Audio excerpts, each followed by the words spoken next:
Welcome back. I'm Anastasia, and my mission is to build a community of acceptance and authenticity. I needed some adventure buddies for this journey of insight, and I'm glad it's you. You are all welcome here, and I am grateful that you decided to join me. Today, I have the pleasure of talking to Clayton Jay Reeves, a trans man born in Romania, raised in Iowa, who is a trans advocate, a mental health advocate, and an athlete. Clayton Jay Reeves competed on season 17 of American Ninja Warrior, making it to the semifinals, and was invited back for season 18 officially. I'm so excited to be able to announce that. Clayton Jay Reeves shares his life story, including the challenges of being trans in a small town, building resilience, finding community, and becoming the advocate that he needed for those who are still on the beginning steps of this journey. You are not alone, and I am really excited to share this episode with you all today. Before we get started, I want to take a moment to thank my partner, Occupied Mind. Occupied Mind's goal is to create a sanctuary of self-expression. I love how authentic this company is, and I am obsessed with their art, which is why I support them, and my closet is slowly turning into an Occupied Mind showroom. Use code INSIGHTSWITHUS15 at checkout to find a shirt that speaks your mind and bears your soul. That's OCTOPIEDMIND.com, octopiedmind.com. Use code INSIGHTSWITHUS15 at checkout for a discount. Be authentically you. Welcome, Clayton Jay Reeves, to Insights with Us. Thank you. Thank you for having me. I appreciate it. I am so excited for this conversation today for so many reasons, just to talk about your passion, to talk about who you are, to talk about this journey you're on. But to get started, so you're a ninja warrior. Yep. I Yeah. have to know, what is your favorite obstacle? Yeah. I would probably say I like lashaying. So like from a bar to a bar. I think it's cool. I think it's cool when you're able to like lashay in a row. And mostly like it's cool because like when I first started, you could only do like 1 foot, 2 feet compared to like now I can probably do like I think my max is probably 10, sometimes 11 or 12. It just depends. I don't know if I can link that, but which was really cool because when they came down for a hometown visit, I had to do some Ninja Warrior, and it's cool when like the big cameras are on you. It's like I probably would have never been able to do that, but the cameras were on me. I'm like, okay, game mode, let's do it. And I did like my biggest lachey on camera, and it actually was on the show, so it's pretty cool to see that. 10 feet. That's like 2 of me. Yeah. That is amazing. And Yeah. I know I mentioned right before we hit record that I'm a rock climber. I am probably the most static climber that you have ever met. And so the thought of trying to jump 10 feet, Yeah. like I got anxious listening to you talk about it. You're like, this is my favorite thing. No, yeah, it's nerve-wracking. It is, but I think after you like just learn how to fall too, it gets better. Because when I first started, yeah, like I could barely do anything because I was too nervous to fall. Compared to now, like that's just the normal day of my life is falling. So That makes sense. So yeah, there's like this comfort level that builds yeah, the more you practice jumping through the air. yeah, oh yeah. Oh my gosh, that's amazing. Do you have a least favorite or one that's like your white whale? Um, I don't think I have like a least favorite. I mean, maybe just doing any kind of lock off. So like when you're doing anything and you need to like lock off and grab something, just because it's really hard. That takes a lot of muscle compared to like if you want to like lachey like monkey lachey, like doing monkey bars at the park and you can do like a full swing. That's way easier than like locking off and grabbing things. But I just need to practice that more because on the show, mostly since it's races now, I really need to get into doing that. So Yeah, that yeah. makes sense. The races vibe is totally different in terms of technique. Oh yeah. Oh yeah. I think that's one of the coolest things being a climber and watching the show is I know how tiny those edges are sometimes. And I'm watching everyone move their bodies. I'm like, oh, that is so hard. Yeah, no, it's difficult up there, but I think also after you do it for like if you do it a long time, it just gets easier and becomes just like second nature. How long have you been practicing ninja for? Yeah, so I've been doing it for 2 years now. When I made it on the show, I was only doing it for 1 year, and I didn't even do any competitions, but after I got accepted, I'm like, "I might as well do something." So I went to, 605 at, South Dakota Ninja Gym and did my first competition there, and right after that, went right on the show. So, yeah, it was nerve-wracking. I was like, can you tell me about that first competition? Like, were you Oh, like yeah. dipping your toes in? Yeah, yeah, yeah. I forgot what place I got, but I did place. So it's like top 5, and I did place, which is insane and awesome. I was in the amateur league.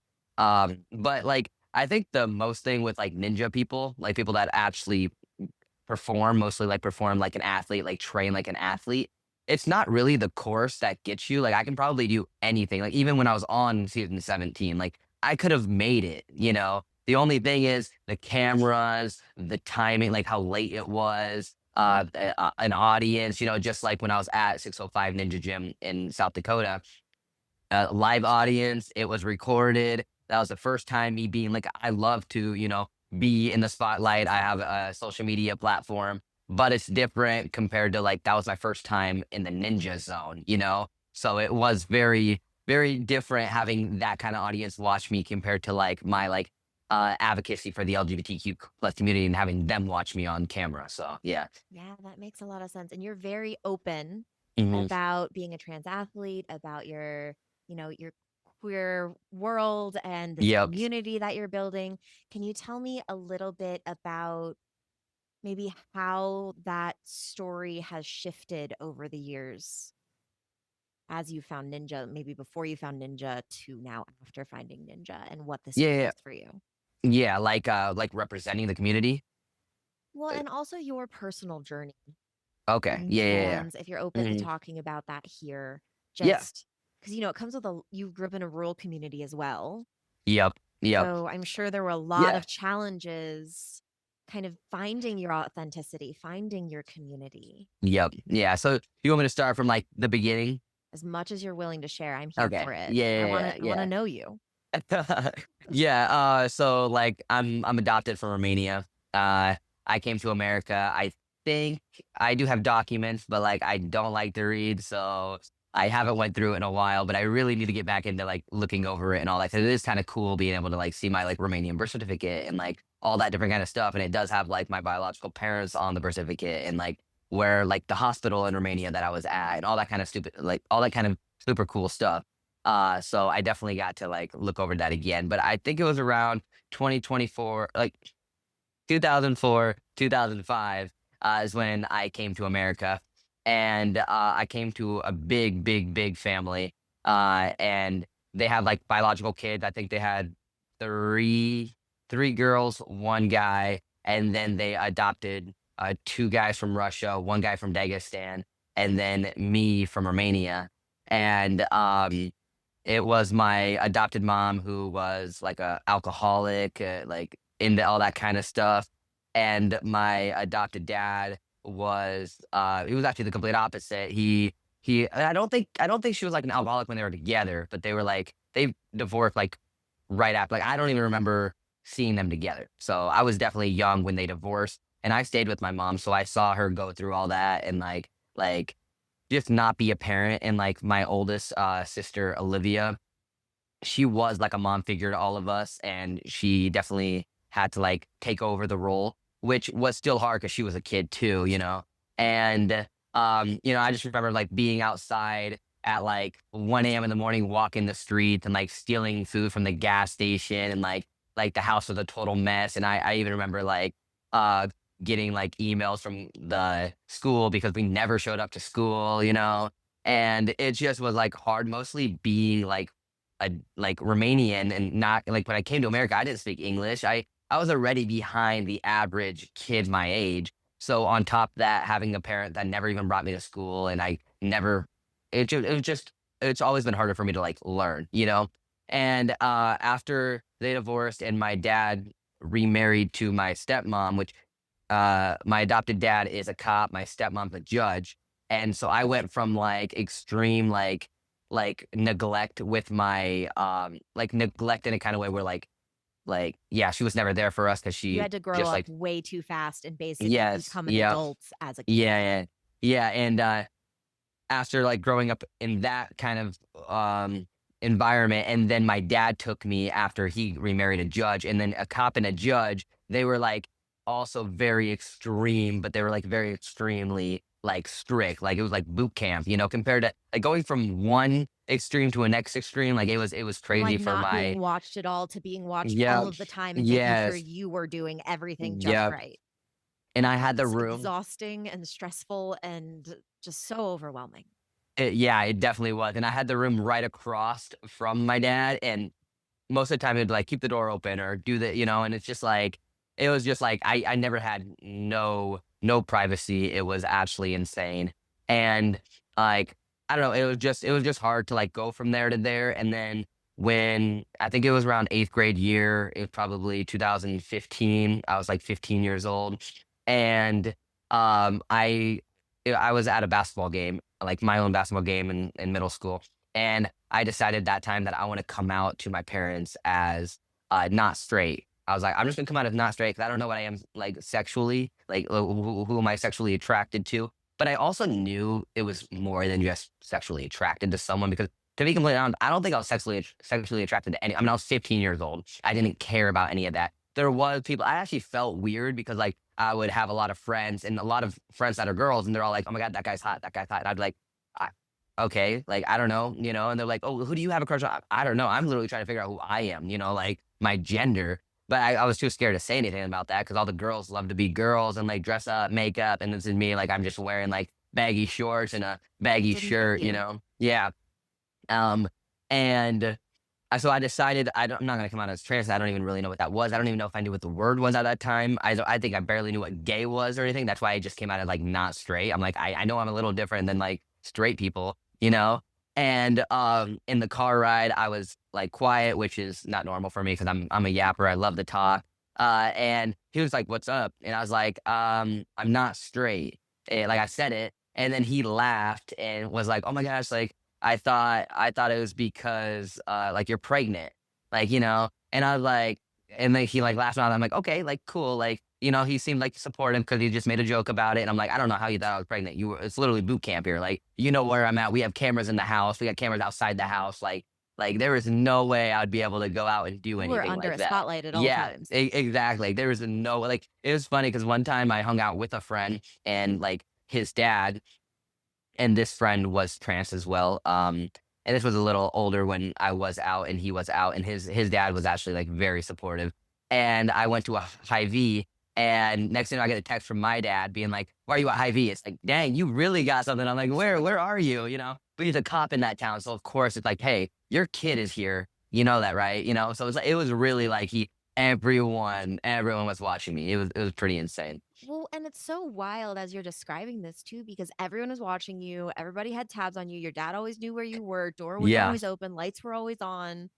And yet you had such a hidden internal world. Like nobody knew what was going on in your head, yourself included. And just that contrast, yeah, yeah. it feels so isolating in my head of like everybody's watching me and yet nobody sees me. Yeah. Oh, yeah, exactly. Because at that point, when I came out to him and he just made a joke about it, I'm like, cool. Like you can tell he's joking. He's in a good mood. And then he even said he's like, you know how everyone does when you figure out like someone's gay or something like, oh yeah, yeah, my dog's uncle aunt's dog is gay. And like trying to like kind of like be there with you, like, yo, I support. That's kind of what he did. He's like, oh yeah, I got friends that are gay. It's like, oh cool. Like, does that mean you support me? Like, but like and he's the kind of guy where he's very avoidant and like he has no emotions, or anything like that. Like he wants to like get away from like those kind of topics or anything.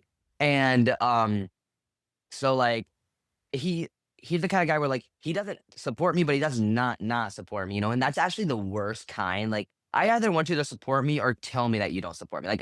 Like tell me. Don't be in the middle where it's like the whole time you're breadcrumbing me, where it's like you support me today, but then tomorrow you don't, and I'm like feeling the highs and lows, like that extreme high, extreme low, where it's like, oh, you love me, you don't love me, you love me, you don't love me, and that's what it kind of felt like because him being like, oh, like my friends are gay, like laughing with me, like cool, and then like we just go on with our day. It's like cool, he supports me then, right? But then he's still telling my other siblings and my other cousins all that, like, oh, you got a boyfriend, you got a girlfriend, but he did not do that to me after I came out. So that already is like, huh, like, are you like, do you It's like, feel weird okay, asking you're me? this, but like, don't Yeah. talk to me about it. Yeah, yeah, exactly. Instead of like trying to like tease me like he teases all the rest of the kids, like, oh, you have a crush? It's like you used to say that to me before I told you. Like, yeah, before I told you, but now since I told you, you are not making those kind of like little teasy remarks anymore, you know? So that already was like, okay, that like it's weird. And being adopted, like I've always felt like out of the family anyways, you know, like I'm just like you're at the airport looking into other people's families. That's what it kind of felt like with my life. Like every time I would just be looking, I'm like, dang, like you guys all love each other. You guys are a family. And he treated my stepmom's kids way better than me. And even now I still have them on like Instagram and all that. And I'm like, Happy Father's Day. They're posting their biological father, and then they're posting their stepfather, which is my adopted dad. And it's like, dang, look how close you guys are. And you're not even like he adopted me. You know, he chose me like literally, like I want this guy from Romania, and he still didn't choose me, and he still hasn't chose me. You know, so it still hurts now when I do see that. I'll be like, because Mm. I still follow a lot of my siblings, and I'm still on like I'm still cordial with all of them. But like when I see things like that, I'm like, dang, like that's my dad, and you're the one posting him, and you're the one getting all the love and attention, even though like he should be here for me. You know, and it does There's hurt. so many layers to everything you just said too, because it wasn't just, oh, well, I came out as not straight. You were also, not biological and you were adopted, but you were adopted at this time where this separation basically Yeah. happened. And Hmm. there were so many variables to lead to you feeling like you were on the outside anyway. Yes. Yeah. And I think if you do adopt a kid, you probably should love them a little bit extra, at least like at the beginning or something, just to show them like, hey, like you are part of this family. Like I know all these people are biologically mine, but like you are just the exact same, you know. But like it never felt like that. Like I could tell the difference between these are my kids and these aren't, you know. The only thing though um is that a lot of the siblings don't talk to my dad anyways, like right now too. And even if let's just say I was not trans, like in a different life, I still would not, like, I would still probably not talk to him till today. Like, I didn't just not talk to him because I'm trans and he didn't support me. No, I'm not talking to him because of how avoidant he is and how, he has a lot of inner child work that he should be uh, talking to his therapist about. Instead, he's like trauma dumping on his kids, and it's just the generational trauma dump, and is just so annoying, and it's like Yeah, he doesn't it know is how to show up for himself, much less show up exactly. for you. Yeah, And you yeah, were looking for community, you were looking exactly. for stability and love. Hmm. And he's in a space in his life where it might be there, but he can't show it. Yeah, because like I do talk to my grandma, and I love my grandma, which is his mom.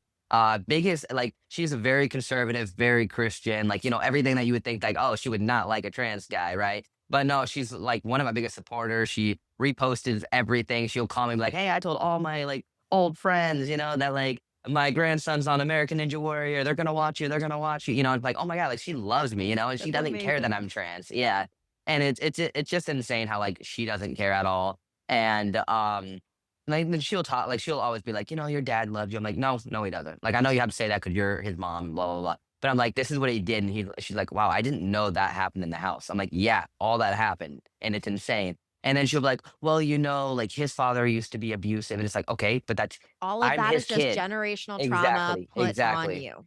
That doesn't mean he has to abuse me just because his father abused him. It's like, Like, "No, now that's on you do him. the work." Exactly, and then you even adopt like, you didn't just have me, you literally chose me. So if you're gonna choose someone, you might as well do the work before you, like, choose to have a kid, you know? So, as you said, this hurt.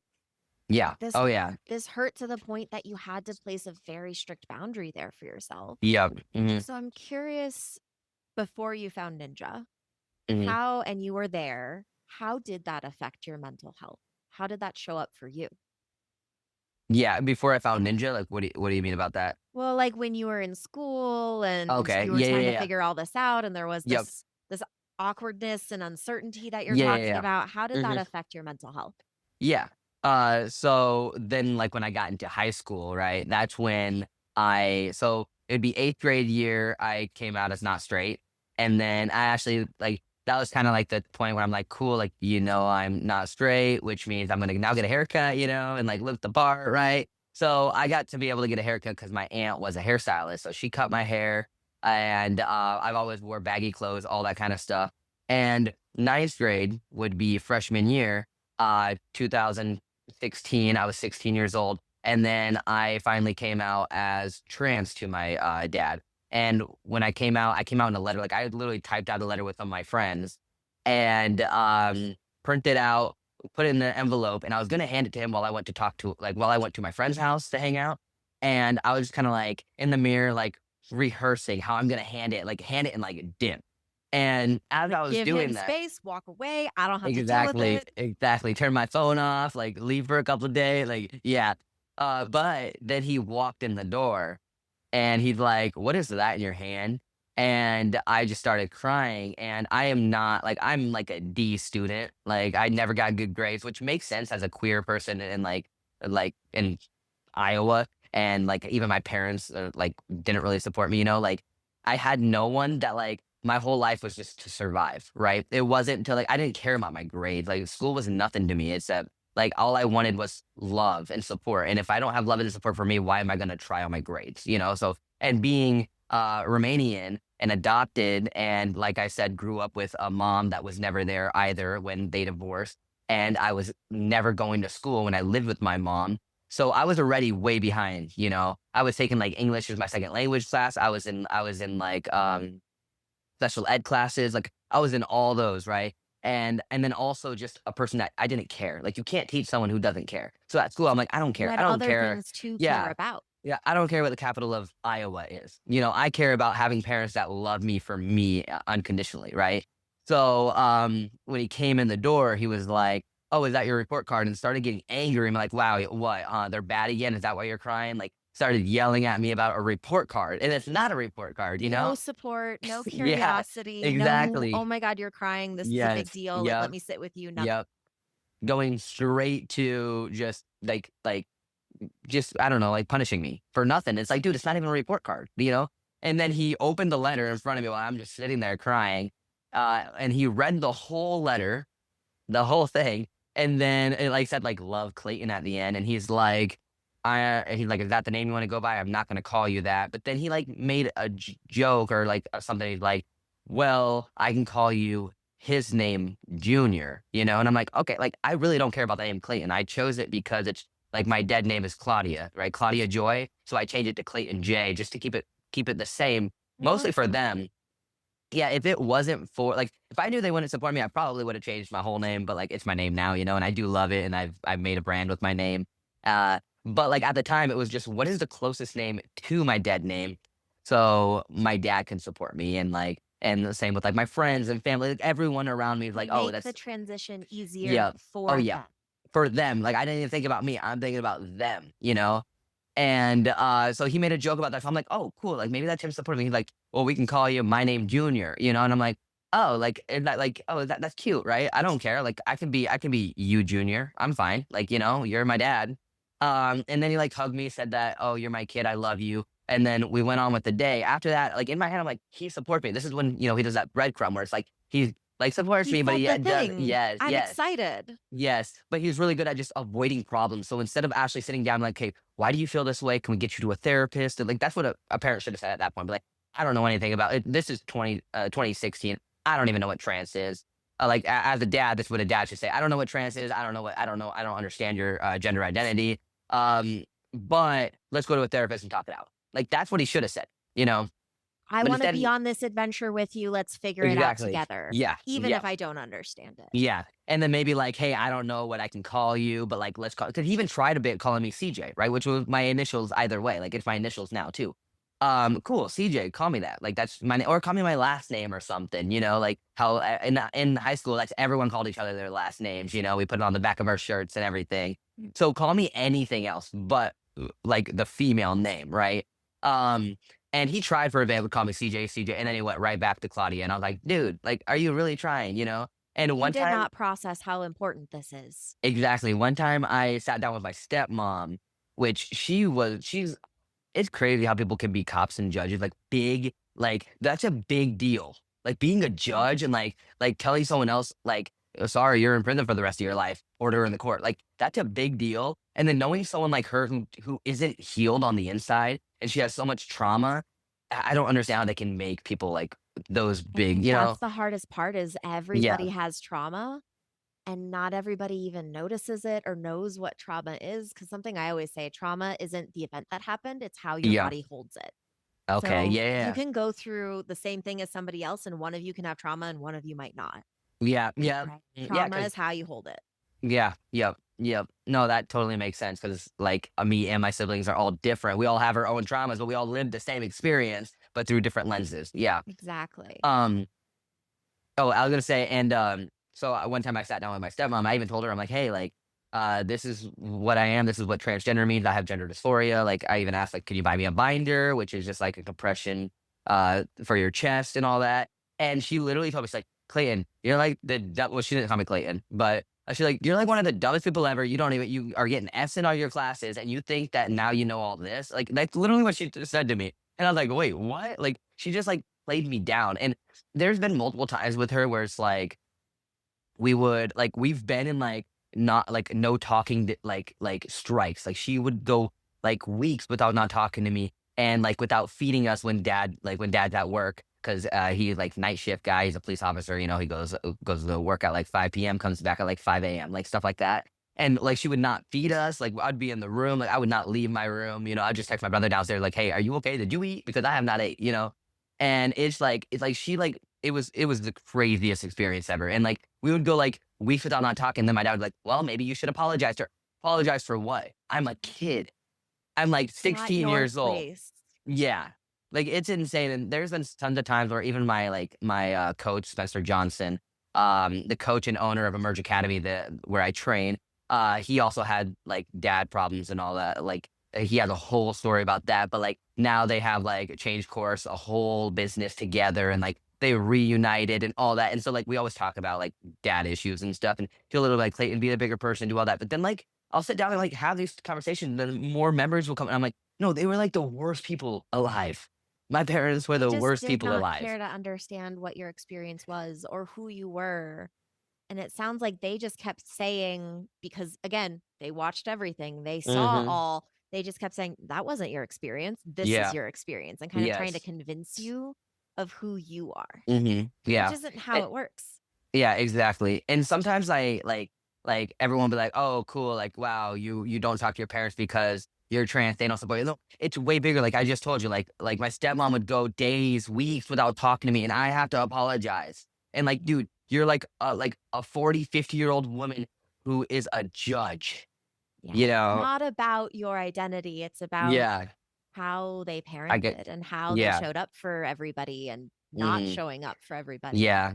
Hmm. That's so challenging to Yeah, navigate. no, it was insane. Like there was one time where they love Kansas City Royals, so they went to a Royals game, stepmom and adopted dad, and it was me and Alex at home.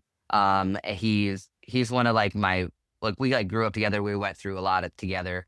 And me and him decided to go hang out with one of my friends. We even texted, "Hey, can we leave the house?" We're like 17 years old asking to if we can go ride our bikes. I'm 17, he's older than me. He's like 3 years older than me. And we are asking our parents who are out of the state to ride bikes, because that's how strict they are. They have cameras in the house. We can't leave. They have cameras outside the house. We can't leave. And so we did. They said yes. And me and him are very fitness people. I mean, you can tell I'm American Ninja Warrior. Like I'm very fit. I love outdoors. I love activities like that. So me and him went out there and we stayed out there all day and they beat us home and we drove bikes back home and they like started yelling at us because like why were you out this late blah blah blah blah. It's like dude, it's only like 6 p.m. like the sun's still up. And she grabbed my phone and smashed it with a hammer and it was insane, it was crazy. And the one part that I don't understand about that is like, I mean, the anger issues is crazy because like she paid for it, like it's her phone. And then I was like 17 stuck with the flip phone, like at school. It was actually kind of It's embarrassing. unfortunate, but you can survive Yeah. it. But it was like insane that like a parent could, because at that point I was like, dang, I'm in the wrong. Like I thought that's how you parent. Like that's normal. My stepmom should be smashing her own phone that I'm just using, Just right? to prove a point and to Yes. say you're never using this again. Yeah, yeah, How could you? And it's yeah, just, it's not normal. yeah. No, it was insane. I can't. I like even like Ashley. Like talking, like having these kind of discussions and like opening up my mind and being like, wow, like that happened. Wait, this other memory just popped This up. It's like, really happened. yeah, it's kind of insane that I went like 18 years of my life like surviving that, you know? Well, and, as you're saying this, not just surviving it, but thinking that that is what's normal. Yes, Thinking that yes. this is just Hmm. what it is to be a kid. Yes. And Yep. so when did the flip happen? The, like, healing for you of, Yeah. "Oh, this isn't Yeah. normal. Wait, I don't have to take this. Hmm. Wait, I can be me." Yep. Yeah. So I think when you're younger, like your God, your everything is your parents, right? Like they teach you everything. Everything you know is your parents. And I think after nonstop, just trying to get them to support me and love me because I can't accept myself unless they accept me. That's how I thought when I was younger. I think I finally realized that I literally wanted to just like not be here, like just end it all, be like, what's the point of this? Like all I've been doing just been literally getting like attacked my entire life by the people that I'm should be loving me miserable. the most. Yes. And so then I decided like I always just sit in front of a mirror and just like talk to myself, right? Like it's actually kind of crazy. Like I was like I talked to a therapist about this once too, and it was like I I I don't do it anymore, which is like a weird why I don't do it anymore, probably because I am more healed. But back in the day, I would like literally do a thing in my head where like I say on and off, and on like people are watching me, like I'm getting watched over compared to off. And I think like my whole life has been like a show, right? Like I had to put on a persona. I had to, Literally. like, yeah. There were And cameras everywhere. that's literally what like my therapist said. It's like, no, like you've always had to be like acting like you're being watched and all that. So it's like it was a normal thing, but like I always think like, wow, that's weird that I used to always do that where I'm like off, like if I'm like, I don't know, taking a shower, but then turn it on when I'm like dressed up nice and like I have to perform. I'm like, hi guys, you know? And it's kind of funny how a lot of queer people are in like the theater kind of world, acting world. It's probably because our whole lives we've had to act to just be ourselves. So this is normal to put on a smile at me to be like, hi guys, you know? Yeah. Yeah. Well, and I Um, appreciate that, after especially cameras everywhere, constantly being watched, just such a strict world that you took that because you could have gone the other way and been like, nobody look at me ever. yeah. Instead, you Yes. went, I'm Yep. athletic. I'm good at this. I Hmm. love it. Hmm. I'm going to be in the spotlight. I am going Yes. to be the Yeah. representation that I needed. Yeah, and I think I've always been, I've always loved to be in the spotlight. I was like that's just me, love to talk. I'm like, dang, I can talk for days. I want to talk to anyone. I can do anything. But I think after just like crying myself to death all the time and just being like, dang, like what is this life? Like, what am I supposed to do? Then I finally turned it into ask my parents. I'm not gonna end it because then they win. Like I turned it into a thing. Like if I leave this world right now, they win. You know, and it might also this is also not a good way to heal but at the time, it was the best way for me, right? It It was helped the you way for get through it. yeah, it helped me stay alive. So instead, I would turn that pain into like kind of like ego and like I'm better than you. Watch me. Like I'm gonna make a name for myself, and then you're gonna regret saying that I'm like we have like my sisters who were all like 15 and pregnant, right? We had my brothers who were in and out of jail, right? But somehow I'm the worst kid because I turned out trans, right? And I think everyone we all lived the way we did because of our parents. Like I don't think it's bad that my sisters were all 15 and pregnant. No, that's the lifestyle we live. We live with no mom, so It's no what mom was can. normal. Yes, exactly. So like, and they're doing the best that they can, and they have an amazing family now, and they're big supporters to me. That my sisters, I love them.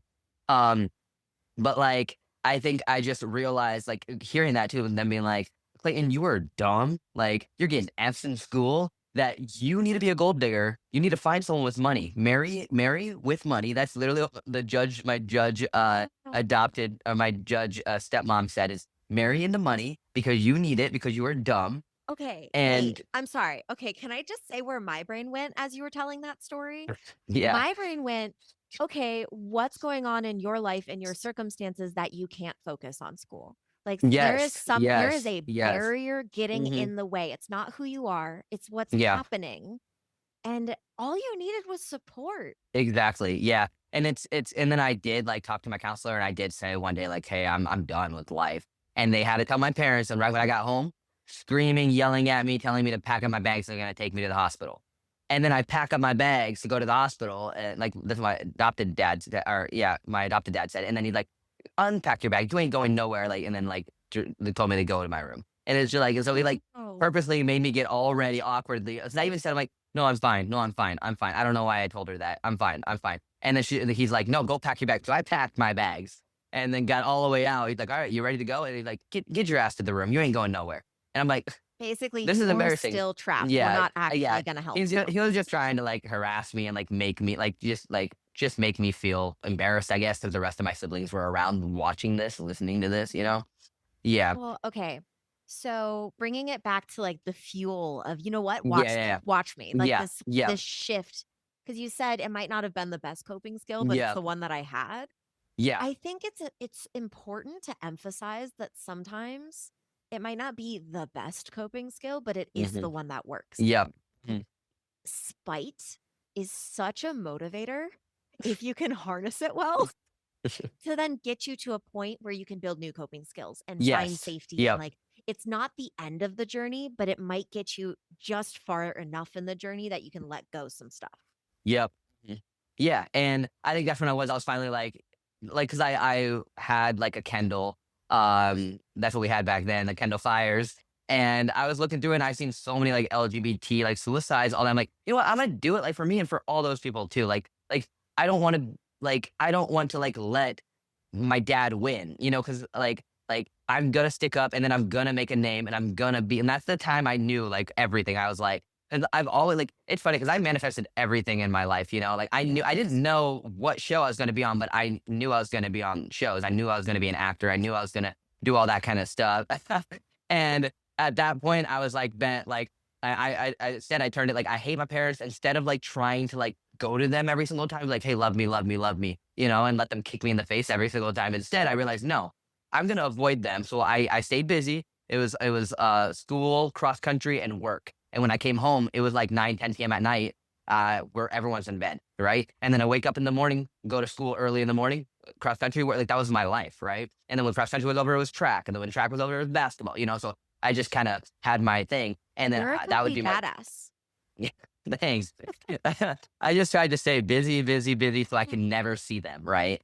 And even it's actually hilarious. Like all the rest of kids my age, it would be like it'd be Sunday, it would be Saturday, Sunday, weekends. They were like, "Someone take my shift, take my shift." I'm like, I'm calling people. Can I have your shift? Can I have your shift? You right? I was like, I want to take your shift. I don't want to be here. I even went in and opened up like so. I would wake up.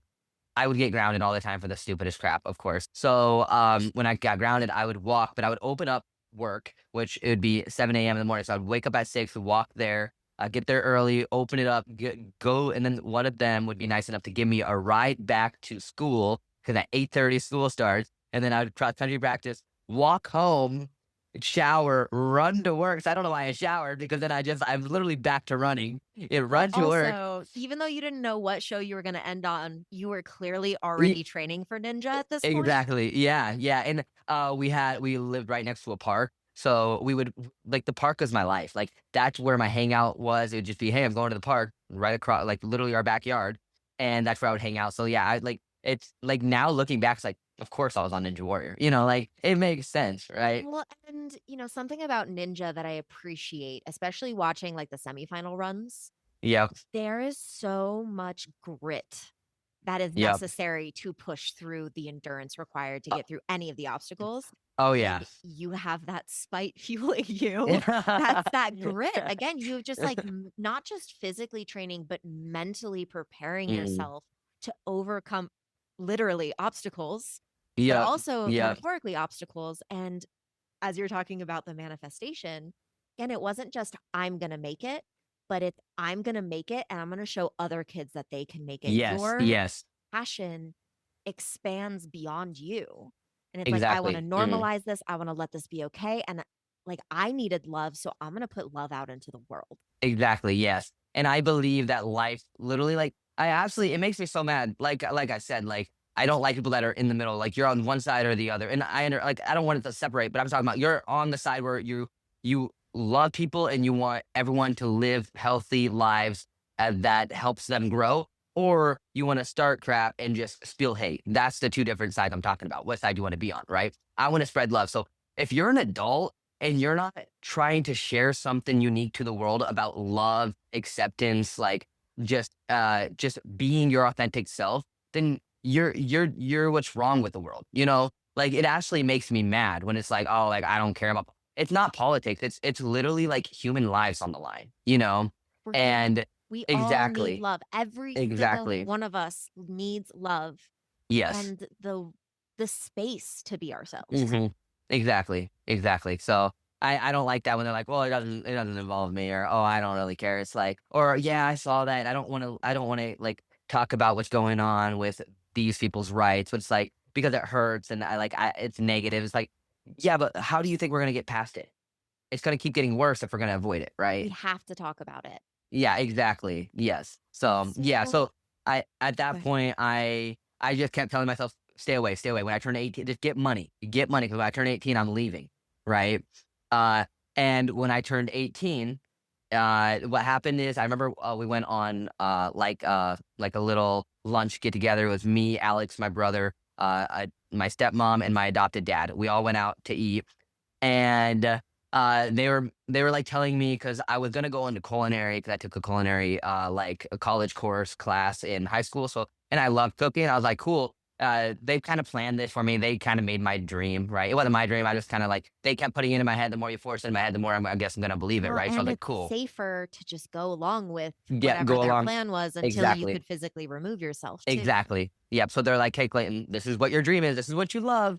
What you love is you want to go to culinary school. We'll help pay for half the tuition, and like knives are expensive. And then you're gonna go on a cruise and you're gonna be a chef on the cruise, which that does sound awesome, right? But and then why I like that's what the plan was there. That's what we were talking about. Like, you can still live with us. You can just go to college down the street. Like, everything's good. We won't charge you. Just you can just work and save up your money. Blah blah blah blah blah. Like, it sounds perfect.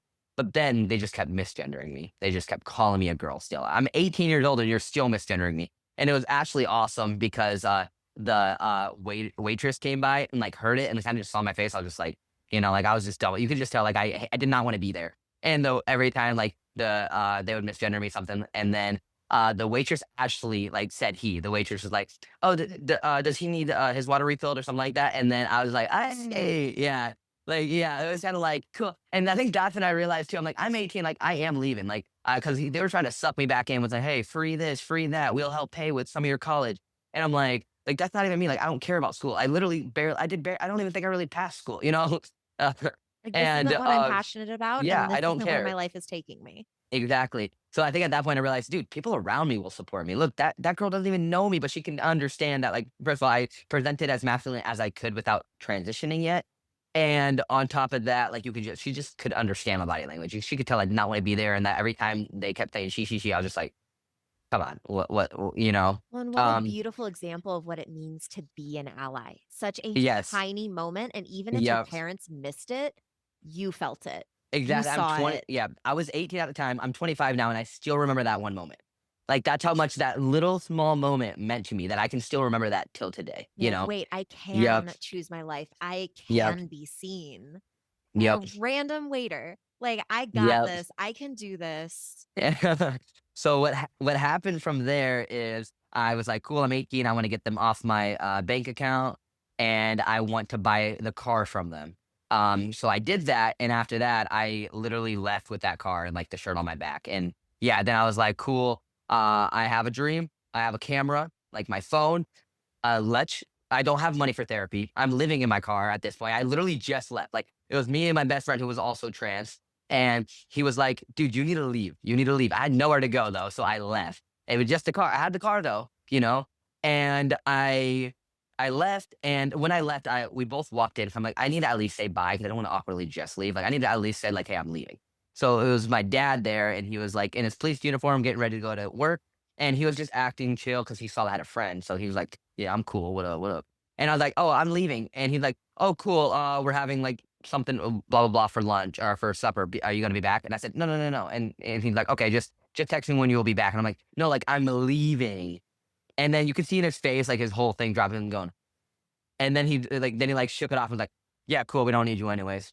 Like, kind of like a switch. He's like, He "Do you need never your?" thought you would actually leave. Yeah, like, I saw that glimpse for a moment when his face went like, whoa, like, Clayton's actually sticking up to me for one. Like, he's actually like, I'm not beating him up now. Like, he's actually like sticking up, being like, putting his foot down, like, I'm done with this bullying. Like, I'm officially You done. stood up for yourself, you decided your life, and you did it.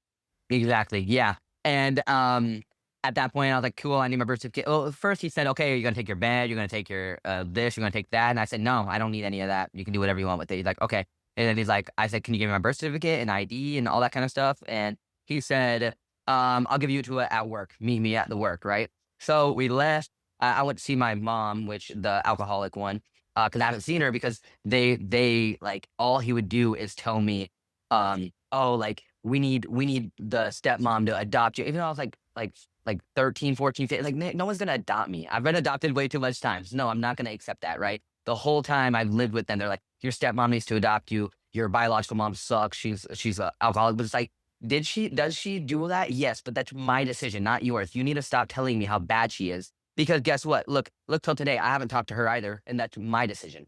I met her after I left his house. I met her and I realized that like she totally supports me being trans now. Like she actually like told me a lot of stories. She's like, oh my God, like her and my sister were all there and we're like, dude, we all knew that was gonna happen. Like we knew one of us had to be. We have a whole big family. Like they just made jokes about it and laugh. Like, it Like was sweet 10 and of you. awesome. Yeah. They're like, dude, we have like triple dozens of people here. Like, if one of you guys have to be that.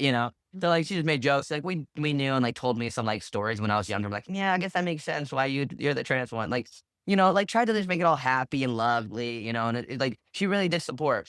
But do I talk to her today? No, because that's my decision now because I don't the people you hang around are the average you're gonna turn out to be like. So I don't want to be around like anyone that does like drugs or alcohol or anything. I don't like that kind of stuff. But that's finally my decision, not my dad's decision. But the whole time that actually made me hate him more. The more he kept telling me how bad she was, it's like you look like the bad guy. Like talking crap about someone else, I say it that's compared to his to hold, that's yeah, not yours to yeah, hold. And what you exactly, learned from that experience is I need to listen to myself. I need to exactly, find my voice yep. and teach others that it's okay for them to listen to their Exactly. voice. Yep. Yep. And my thing is I love my mom, like she's awesome, but the only thing is like I just can't be around that kind of stuff. And that's my decision to make now. And it like I see her a whole different way than my dad sees her. I see her as she does need help and she also has a lot of trauma and a lot of baggage and all that kind of stuff. And she really is needs validation from men and likes to be in that kind of Well, scene, I appreciate the nuance of that of I'm not writing her off. Yeah. I'm not like I don't hate her. It's more Mhm. just she's on a different journey right now and I Yeah. can't have that Mhm. in my life. Yeah, and I'm not gonna save someone who doesn't wanna be saved, right? Like, she likes the life she has for some reason, even though I'm like, "Oh, that's not, like, a good life to have." It's like, she's okay with it. She's been living that life. And She's it's her normal to choice. that life. Yeah. So at that point, it's like, "Cool, then I can only back off. I can't try to help you when you don't wanna be helped, so I'm gonna back off." But, like, Mhm. yeah. Okay, so in your story of what you're sharing, you're now free. You've Yep. left. Yep. So tell me about this life that you've built. It's Yeah. amazing. It sounds Yeah, so yeah. cool and you're just getting started. Yeah, so first, I went to the police station to grab my ID, That's Social right. Security card, all that kinda stuff, and I went with one of my sisters. And remember, I didn't really get to see these sisters that much because after I left my mom's house, like my dad tried to keep me away from anything my mom. And remember, those sisters, like none of them liked him either. Probably because I don't know for sure too much, but also my mom was probably saying stuff about my dad too, like don't go to him, he's a bad guy. So it probably Almost just like both. it Yeah, didn't end well. yeah, exactly. And now we're put in the middle. Yeah. Mhm. But after that, it just like, again, I don't know how everyone can just be like this figure of being a police officer when this is how, like, they act, like, they're so immature, right? So I'm kinda related to well, not like biologically related, but I'm related by, like, through him, to a lot of the, police officers there, like, a lot of them are my uncles and so I went there with my sister. I was like, "Hey, looking for my dad. I'm looking for my Social Security card, birth certificate, blah, blah, blah, blah," all those kinda thing. And then he's like and it was my uncle, and he's like, "Oh, he's not here." While I'm hearing like like a lot of the police officers behind the door, like, like, dude, I'm So 18. high school. You guys are like 40, 50-year-old men, you know? And after I'm like, dude, I hear him behind the door, and then he's like, "Hey, your daughter's here," and then they all like laughed and like it literally felt like it was so petty. It was the like I was like, dude, like this is so embarrassing for So your that like is another I'm getting example of why you don't want to be there. Yeah, I'm getting a secondhand embarrassment for you acting like a child. And like the whole police department, like I like even that whole police department, I'm like, I just think that's a whole like it's just a laughing stock, like that is what that's the protecting the whole town. That those people are the ones protecting the town. Meanwhile, they're being transphobic to a 18-year-old who's a literal kid that just turned Yeah. 18, you know. And he handed me a acting, yeah, here you go. Like, yeah, I don't care. And then we left, and it was kinda weird because when I worked at Walmart, he did come through my line sometimes and, like, hug me and say, "We love you and miss you." So, I don't know, like, he's just both ways. I think because it's like, when he's with the boys, he gotta act like, "I don't care about you." Like, Yeah. yeah, Yeah, it's the and But then you're when the still boys are his not around. kid. He Yeah, chose to adopt you, even if yeah, he doesn't understand it, yeah, which is yeah, why this is so hard for you. Like you said, you almost wish he exactly. was out or in and Yeah, not the in exactly. between. And that was the breadcrumb where he talked mad crap in front of his police officer bros. But then when I worked out Walmart, he would come down my line and say, "Hey, I love you. I hope everything's going good." It's like, what? So I don't know. But what happened after that? Hung out with my mom, got to know her and like the siblings a lot more. I became pretty close with my sisters, and everything was really cool with that. And I lived in my car, or I would like couch surf. Right, I would sleep at my mom's one night, and then I'd go over to my sister, sleep on her couch, and then I'd sleep at my Back to grandma's. survival. Yeah, yeah. I just had everything in the car though, and that was my life. That I actually liked it. Like, I didn't even think about I was homeless. No, I liked it. Like, that was normal. Like, I sleep over at sisters tonight, party at my sister's, party at my Well, you mom's, were party at my finally aunt's. free. Yeah, yeah, I think to me, it was like, I don't care. Like, now I can do anything. And I did get into at that point because I still talk to my mom. Like, I like now, I like, I avoid alcohol, avoid drugs, mostly avoid anyone that does it to an extent. Obviously, alcohol is like socially accepted. So I do have friends that do that, but I try to not be around them when they do stuff like that, just because I don't like anything like that. Maybe because it brings me back, to the past. I don't I know. share that. I don't partake in Yeah, anything either. yeah, yeah. I just think it's a way to just avoid your life and Or how you numbing. feel. Yes, exactly. That's why I would never do it because at that point I need if I am triggered enough to take a substance, then maybe I just need to go to therapy for a minute, you know? So, like, you were Yes. free from the strict, Yeah. but you were still trying to figure out what Yes. next. So, my grandma did let me, like, live there a little bit, so she did buy another bed for me, so, here and there, I would still, like, keep my stuff in the car, 'cause I didn't trust anything. So, I'd sleep down there, but my sister was down there, my brother was upstairs, my sister had, like, 5 dogs, my brother had, like, 5 cats, it was insane, my grandma was old, my grandpa passed, which that also is something my grandpa passed, and his name's, James Reeves, and, that's my last name's Reeves because of my grandpa, and that's my name, like Clayton J, I kept it because Claudia Joy, and then Reeves, I did not wanna keep like, if, be successful one day, my name's gonna be out there, I don't want my, adopted dad's name anywhere to be found, he doesn't get any credit for where I am now.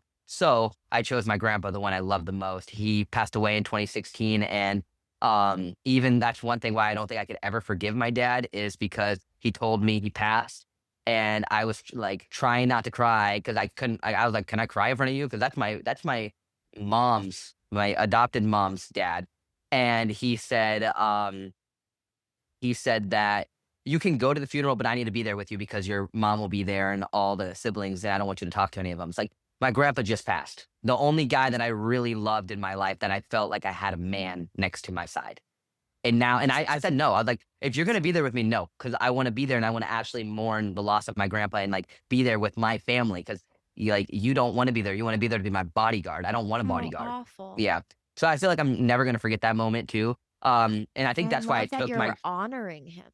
Yes, yeah. And that's I think why I go by Clayton J, because Clayton J is my name, Reeves is my grandpa's name, so, like, I go by Clayton J Reeves, but a lot of my, YouTube is Clayton J because that's me, so there's a part of when it's just me, and then there's a part where it's like, "Nah, like, Reeves is my grandpa's name, I want him to be a part of this." I never got to come out to him, which is sad because in 2016, I think I just came out, like, right before he passed. So yeah, it was too late, but I definitely know he would have supported me. He was because my grandma supported me because she was still alive till 2019, I think. And I even asked her permission. I'm like, "Hey, could I take the Reeves last name?" And she said, "Yeah," Wow. And I'm so glad I got to see her before she passed. Like, I got to see her on her deathbed, and she literally said, like, "Clayton, like, wow, you have been like one of the best siblings, one of the best kid out of the kids, and I can really see you're gonna do something with your life." And that, like, oh, that like hit hard. Well, and Yeah. you have, right? Yeah. Because even though you've been through so much pain and such misunderstanding and control, Yeah. every step of the way, it's like you just inch one step closer and you fight one step closer. And like it Yes. didn't matter Yeah. how they treated you or who they were, you knew who you was, who Yeah, you are. exactly. And you're Yeah, gonna be exactly. that person no matter Exactly. what. And like Yep. again, I'm blown away by your story because you're so resilient.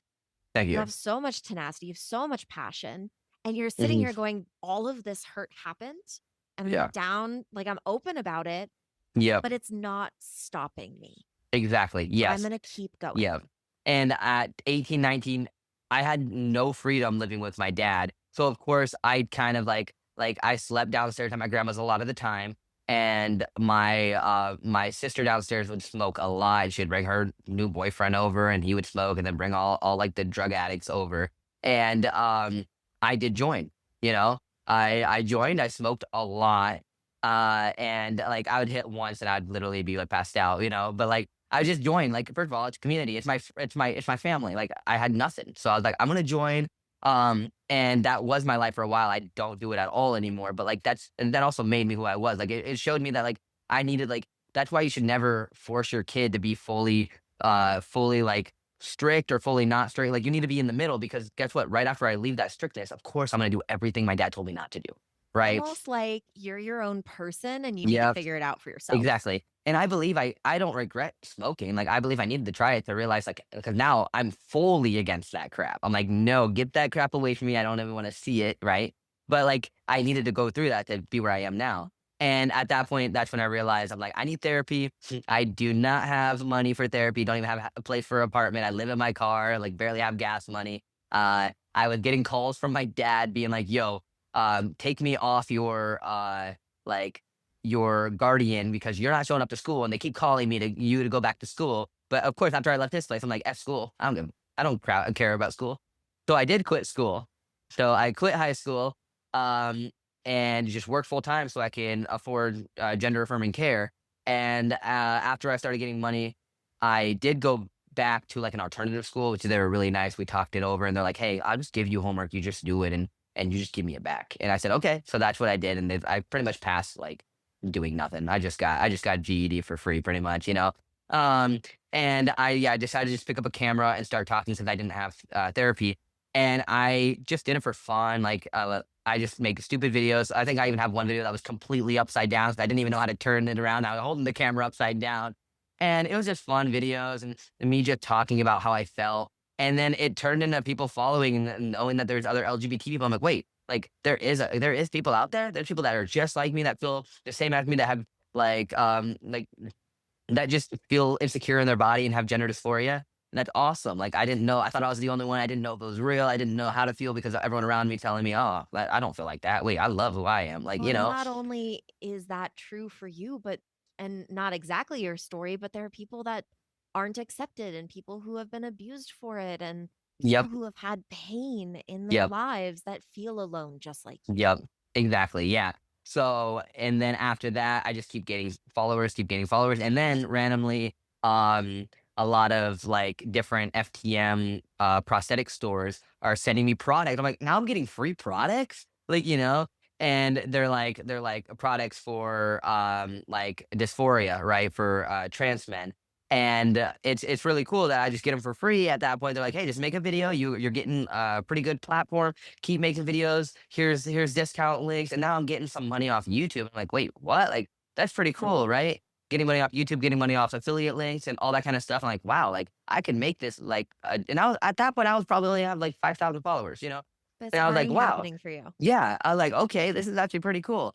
Probably because a lot of people don't do like prosthetic reviews because it does look like a men's genitals, right? Mhm. So like it is like you have to really like if you're gonna put yourself out like that, which me, I'm just an open book. Like this is who I am. I feel like a lot of people like I need to be professional because what if my job finds out I make videos that okay, my job knows I'm a human and I'm gonna be talking about like I'm products gonna like need some that tips on or how to get comfortable with that because I just got a partnership with like pelvic sex toys to help like end pain with sex. I'm like, yeah. oh, I'm gonna have to talk about this. Okay, let's do it. So I Yeah, yeah, feel you. yeah. Yeah. Yeah, because I thought about that too, where I get a job, I'm like, wow, they're all gonna see that. Like, I hope I don't get like fired because they think it's too sexual. And it's like me personally, it's like, yes, a lot some of those products could be sexual, but then also there are products where they're just for bottom dysphoria, and it's just like I need it to like feel good and with myself, right? Helping you And like you. even the ones that are sex toys, it's like, well, first of all, like I'm definitely not like an adult like creator, like what how do you say like a explicit creator? Like I'm just showing the product, talking about the product, and also, dude, we're adults. Everyone has sex. Like, are you really gonna be like, oh, Clayton has sex? It's like, okay, we all do. Like you're an adult. Like just because like you go to work, I like yeah, I don't do that. No, like businessman. It's like, dude, we all do it. I'm just comfortable in my body and myself to talk about it publicly. You know.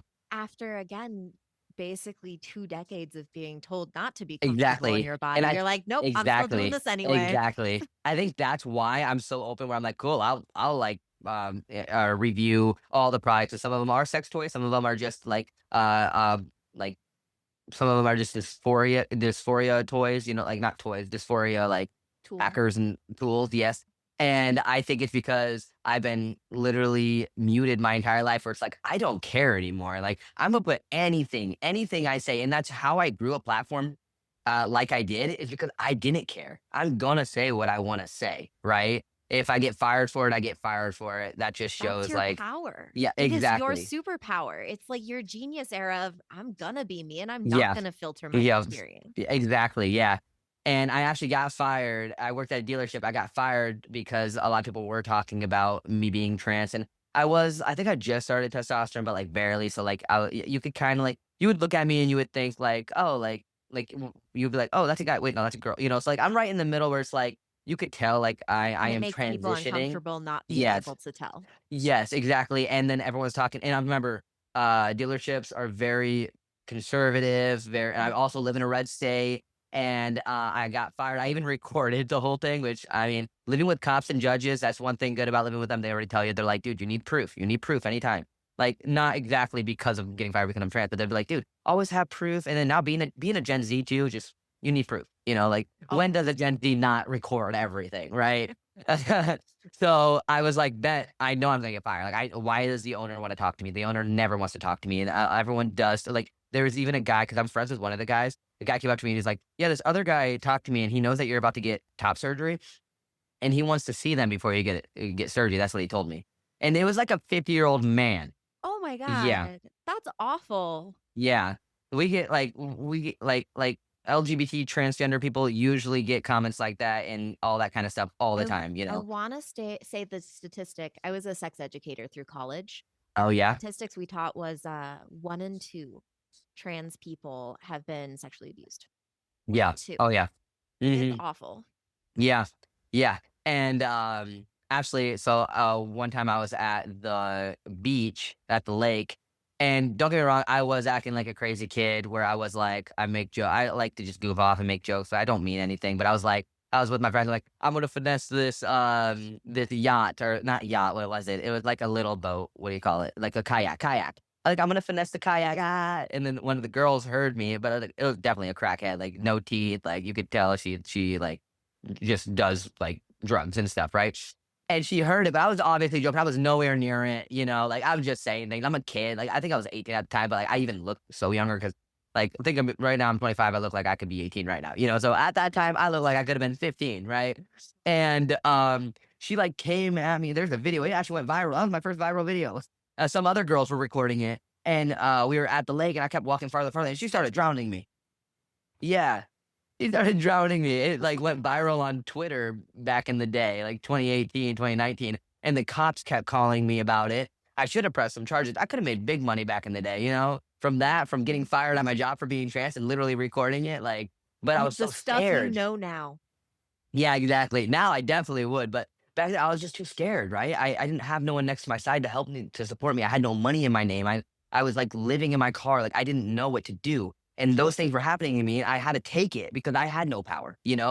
And even the cops were calling me, and I got mad about the cops. And the cops would be like, "Hey, is this Claudia?" Which that was my name because I didn't change my name yet. But that made me mad too. It was like, you're literally the cops and now you're misgendering me, which of course they did because they didn't know better. But to me, I'm already mad. And I'm like, okay, no, it's not. And I hang up, which they were probably trying to help me. They were probably being like, dude, you just got drowned. It's going viral on Twitter. Do you want help? That's probably what they tried to say, But you but weren't it just ready made to me mad. hear it. I You weren't wasn't ready. ready to figure it Yeah, out. You're just starting to figure out what your power is. yeah, yeah, But you're starting, I say you lost the job, but you're also getting views. You're starting to get sponsorships. You're yeah, starting to get yeah, free stuff to play around with and yeah, review. yeah. Like I don't think I realized that you were kind of an internet personality even before Ninja. Oh yeah, yep.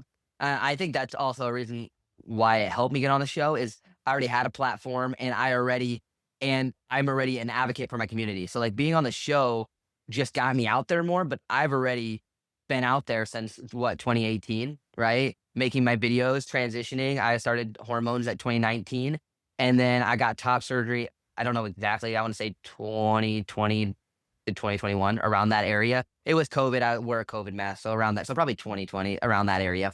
Yeah. Um, and I recorded every single thing on YouTube about it. Like YouTube was my thing. I loved it.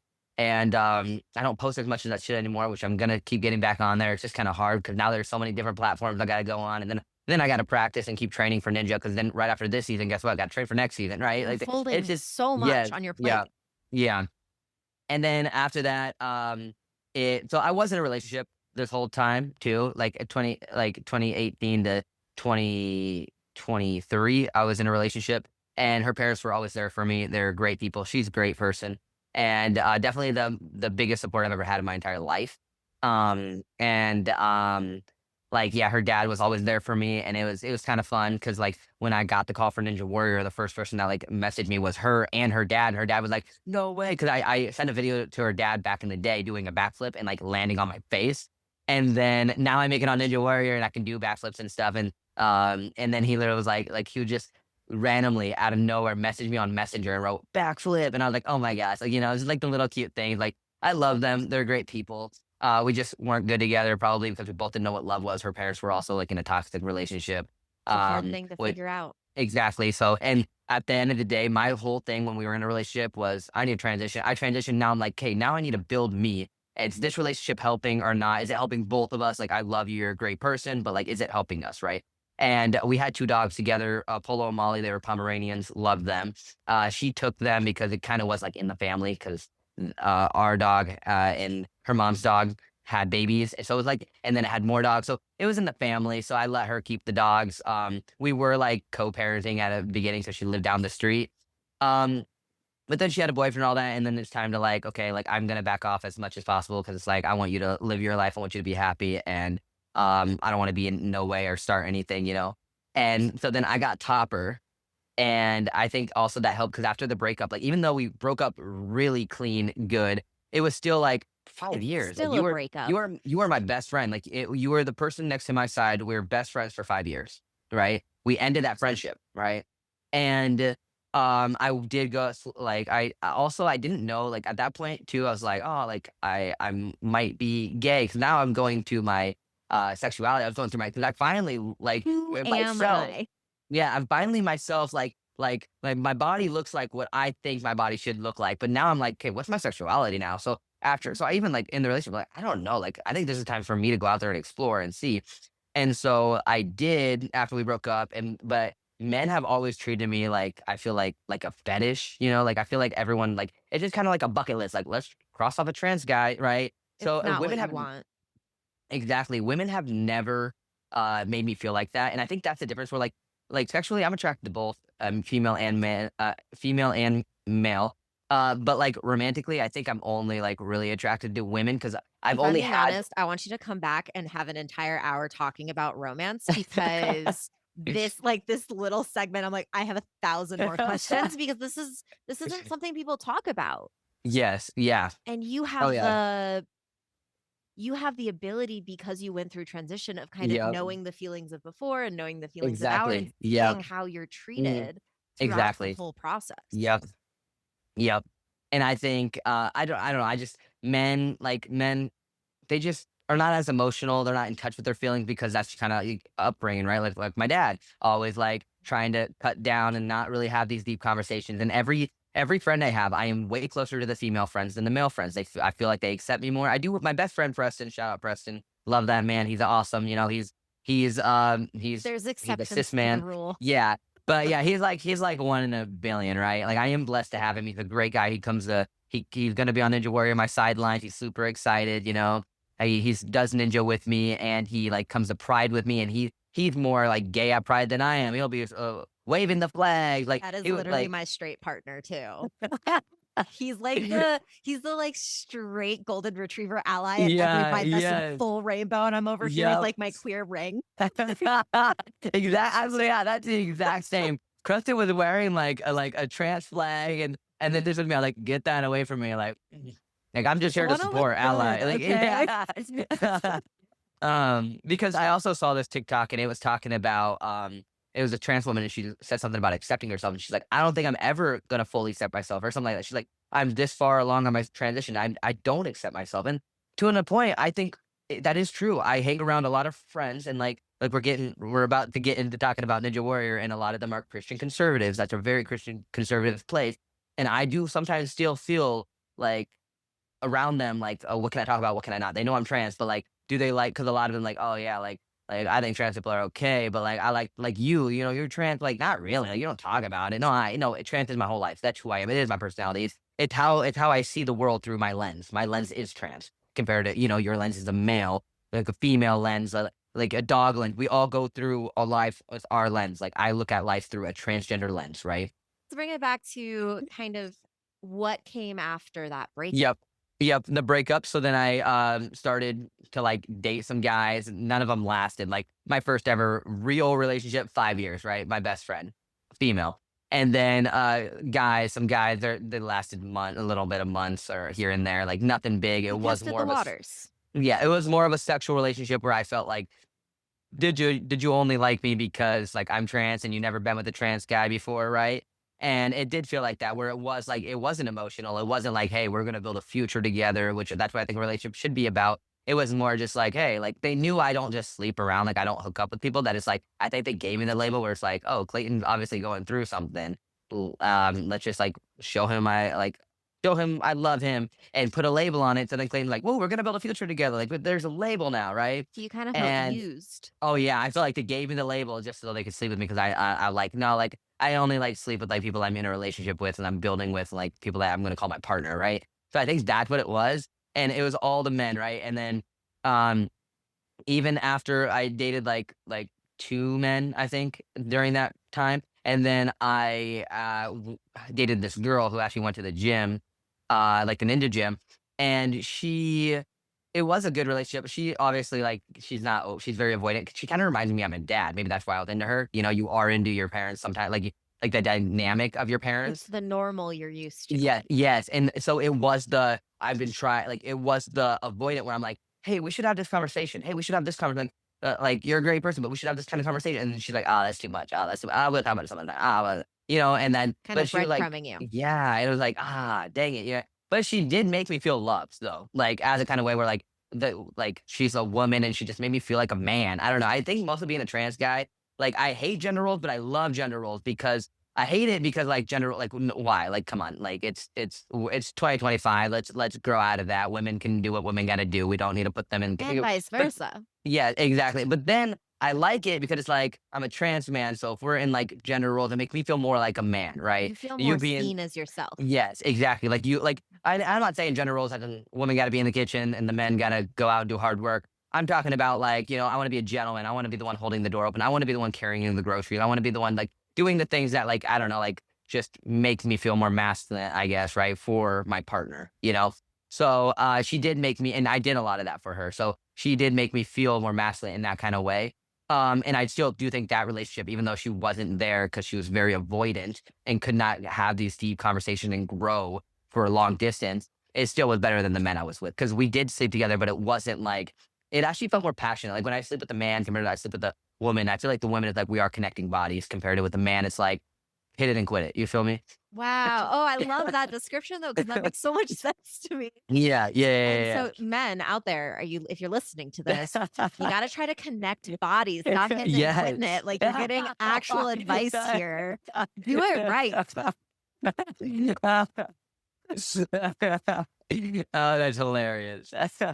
But yeah, no, that's totally how it goes. But I think it's like, women are more emotional. They need that connection. And being a trans guy, I do think I'm also more emotional too, where I do need that. I don't need to just, well, I'm a little bit of both where like right when I get my testosterone shot, bet like I can just go, right? But at the same time, I do like the more emotional where it's like it leads up or like, like You know how like to feel your being there for feelings when they're there. exactly, exactly. Then just like hitting and quitting, it's like men like that, but it's like, but maybe I do think that's where a lot of like relationships with a man and a woman don't go that far, and they like do have a lot of bad like they don't they just like a lot of arguing, a lot of not connecting together is because a man doesn't know how to like fulfill a woman's needs emotionally, you know? Well, and, you know, looking through my lens of that, as we were talking about traumas held in the body, it's not necessarily an Yeah, event, right? Men yeah, from a very young age are taught to push it yeah, down, to not show up exactly. emotionally, Yeah, to not be yep. that. And a Hmm. lot of my work is breaking that down and Hmm. helping men access their emotions Yeah. and realize that actually they do need to be held and they do need their hair played with and they do need to like lay Yeah, on their partner's chest and exactly. they're like, Yeah, rub their back and like we yeah, all need that because we're all human. yeah, exactly. And that's that gender role that, like, I wanna quit of, like, Yeah, that part, we yeah, all need yeah, love. exactly. Yeah, yeah. No, I totally understand that. Yeah, yes. Mhm. Okay, so you started discovering yourself, you started dating more people, having more experiences.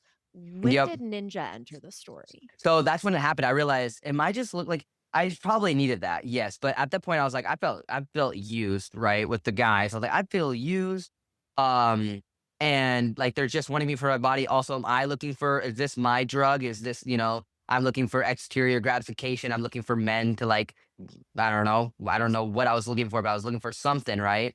Um, maybe I didn't feel comfortable in my body. So like, oh, I think with these men, right? They're gay men, which means they like men. So I think it was me trying to feel valued as a trans man, like they see me as a man, right? Because they're all gay men, right? So I think that's what it was. I wasn't comfortable with who I was, so I was sleeping around with men, right? Gay men, you know, because it made me feel better in my gender, where it's like, oh, look, they see me as a man when they probably were fetishizing me, like that. The point after But it's like, yeah, maybe a part of you it needed that at that time. yes. Oh, yeah, 100%. Like, I don't regret anything that happened. Like, it happened. I needed it. It made me who I am today. But then at that point, I realized that back in the day when I was younger, I did do tumbling. And I love that kind of stuff, parkour, tumbling, gymnastics. Like, I love that kind of stuff. So I searched up gymnastics, right? And Emerge Academy in Grimes, Iowa, ran by Spencer Johnson. That is a gym that's like gymnastics, right? He's a gymnast. And I called them up. I said, "Yo, I would like to do gymnastics. Do you have any adult places?" Right, and this is like 2024 last year, or maybe 2023. I don't remember. It was 2 years ago. So yeah, Yeah. yeah, probably like mid 2023. And then at that point, they were like, "No, we don't do gymnastics for adults. We only do 18 and under." I'm like, "Dang, that literally sucks." But then they said, "We do American Ninja Warrior kind of adult classes if you would like to try." And I was like, "Okay, fine, I guess so." Like I've seen the show. I love that kind of sports. Like I do follow some of the athletes on it. Like let's do it. I love to be active like that. And I went. Like I went and it was actually awesome, and what was cool is Brandon was like one of the first guys I met there, and he was gay. I knew it right out of the bat. I'm like, "Hey, ally, let's go!" Like, I'm gonna do good here because there's a gay man, and me and him, like, even now, we're like, he's one of the closest I am there, and it's literally just because when I first went in there, he was my safe spot, right? That guy is my safe spot. I love him, Blake and Brando. They are both go there. They're a gay couple, and they're amazing. They're always there for me, so I really love them. You're But starting um, to really find yeah. not just a people who are like you, but a community. Yes, yes, and I loved it. I was like, "Cool." It was an hour drive one way, right? So it's 2 hours out of my day, and I go there, like, every day because it's worth it. Like, you prioritize, you make time for what matters, and I'm like, "There's gay people there. I need some kinda community. I need some people that understand me." And, even Spencer Johnson, he was pretty accepting. He was there. He always, kept wanting me back. He's like, "Hey, keep coming," right? And then we slowly built a relationship, build a relationship, and then, um, season 17, rolls around and he's like, yo, like you're actually getting pretty good. Like, let's all put an application in. And I was like, I don't really want to. I don't know. Nah, I don't know. I don't think I'm that good. Right. Like I've only been doing it for a year, haven't even competed. And he's like, do it. And I was like, "Okay, fine." And then I put in an application and then me and him got a call back. And he's like, bet I told you, and that's pretty cool because this guy, Bill, older man, he's like in his I don't wanna get it wrong, but like 50, 60s, maybe even a little older. And he had full ripped abs, like an old man. That's why I don't like when people like, "Oh, I'm old, like, it hurts." No, if you prioritize your health, you'll look like Bill one day, okay? And, Bill even said it from the beginning. When I first started, Bill was like, "Oh, you're gonna make it, right?" And then I got that call back, he's like, "Told you." And I was like, "Oh," it's cute, like, Right, you did your everyone. first lache, you fell in love, and the sport fell in love with you back. Exactly, exactly. And all of them have been really like there's have been some people that like said stuff and all that. But like that's just how it goes. Like it is a very conservative place. But like Spencer has been really welcoming and like we talk all the time and like I would say he's one of my best friends, he's always there for me. He's definitely a great coach. And we got closer being on the show because we stayed till like midnight every single day. Like Ninja would start at 8 p.m. I would get down. It's an hour drive, so I'd get off work, drive down there, like at 7 o'clock, drive down there 8 o'clock, and stay there till midnight. Drive back would be 1 a.m. in the morning. Work tomorrow at 8 a.m. Yeah, Oh my god, that it is was crazy. commitment. Yeah, but that was my life. He was there to train me. I'm gonna take all the time I can with the coach, who is literally he's made it to finals multiple times on the show. Like he's really good. He almost made it to the Olympics in gymnastics. He's a really good like athletic man, right? So I'm gonna take as much time as I can when he gives me it. So we trained, we went down to the show together. He was on my sidelines. And one of the guys like that used to go to the gym that doesn't anymore, he actually said he actually went down with us because he was a coach too. And I really loved him. He was a great guy. Even started going to his church, like all that kind of stuff. He's very conservative, very Christian. We talked about politics all the time. Um, and I thought, cool, like we don't have the same values, but like he really, like it seemed like he respects me. But I feel like he was just trying to change me and convert me. Now thinking about it, because and he used to work at the gym and he did get fired and all that because of the things he's been saying. But he did say after me and Spencer got farther than him, he was my coach and I qualified for semifinals. He didn't, right? Uh, and what happened is when we went back, I didn't make it to finals. Spencer did. So me and this guy went back home and we watched Spencer from the gym. And he was like, by the way, Spencer did not want to be on your sideline, blah, blah, blah, blah, blah, blah, blah. Like Spencer, because he goes to Christian, like he's a Christian, he goes to church. Also like Ninja Warrior's conservative, like the gymnastics very conservative. Like it's gonna hurt his brand if a trans guy's on his sideline, you're on his like he's on your sideline, all that. And I was about to quit Ninja. Oh, I was about to quit Ninja. I was like, bet, I say cool. all this stuff that happens After behind the scenes that you would just never know. Exactly. After that point, I was like, bet, like I'm done with Spencer. Like Spencer lied to me, I guess. I don't know who he is.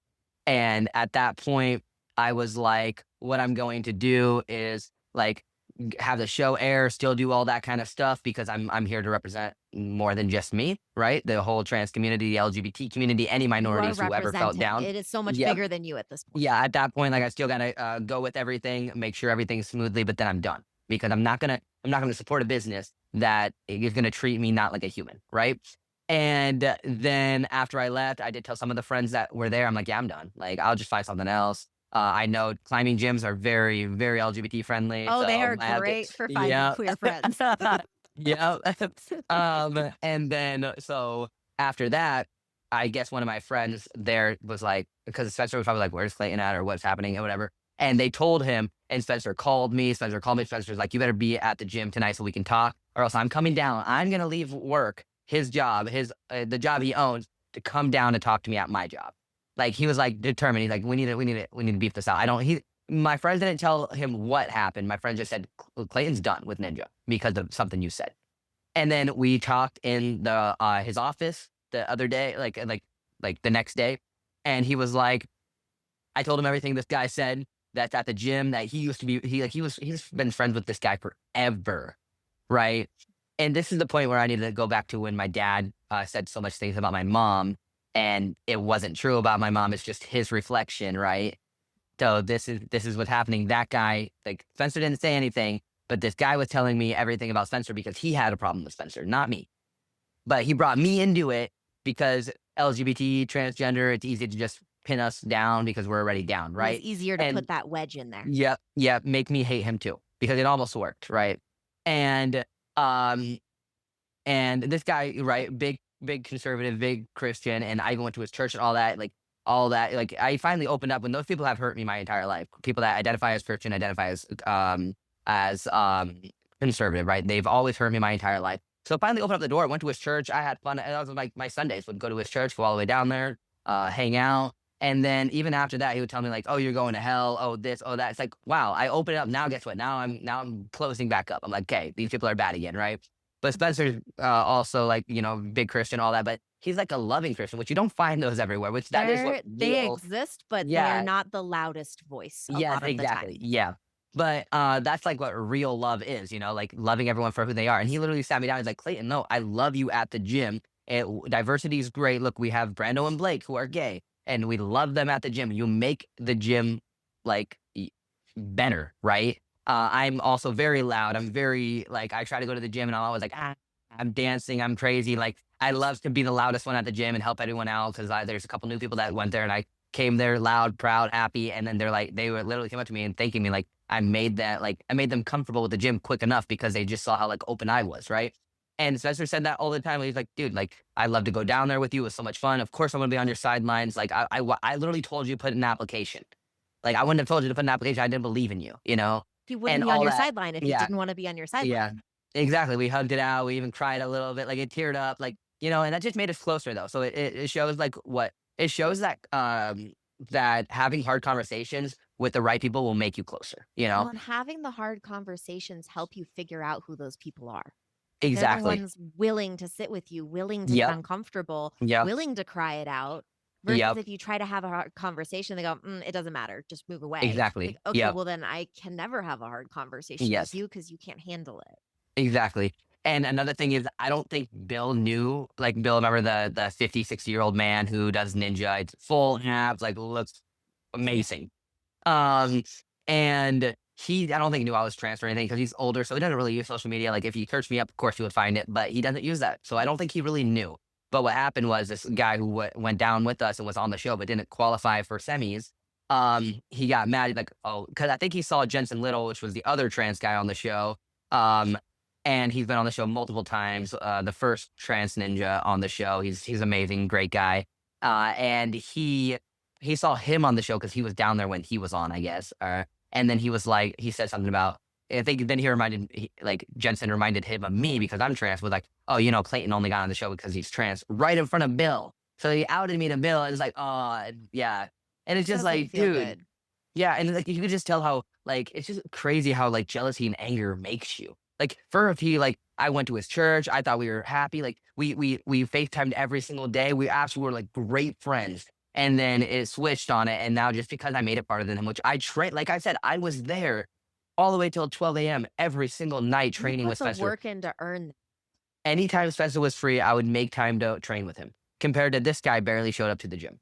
Right. So of course it showed on the course. It showed on the course, Yeah. who actually is out there training, but also like accidents do happen too. So, but It like showed on the course, and then he showed himself off the course. yeah, exactly. Yeah. And then like I don't talk to him anymore. And and my biggest thing, like me and Spencer literally said is like, dude, if you could just apologize, take ownership, just like my dad. If you could just like it happened, it's over. Like I can't switch what you did to me. But if you could apologize and take ownership, that just shows me that cool, your growth. Because We can move life on. is life is about making mistakes and growing from it. But if you can't grow from it, then we can't move on. So yeah. Well, I, for one, am very glad that you're still around, you're still training, and you got the call for season 18. Yeah. Yeah. So you did not actually quit. You did move through it. You are Yeah. growing, you are healing, you are showing up for all of your communities. Yep. Yep. And the power of that experience, because Mhm. change doesn't happen on a grand scale. Change happens one difficult conversation at a time, letting one person be human at a time. It slowly spreads, Yeah. right? And so Yep. you continuing this fight for representation it's everything. Mhm. Yeah, no, I'm super glad to get back on there. Like, I was nervous. I was like, I hope I did good enough that they're gonna call me back for season 18. This year I want to try a little harder training, even though I was there for 12 a.m. in the morning, right? Still gonna do that. Maybe 1 a.m. now, maybe 1 a.m.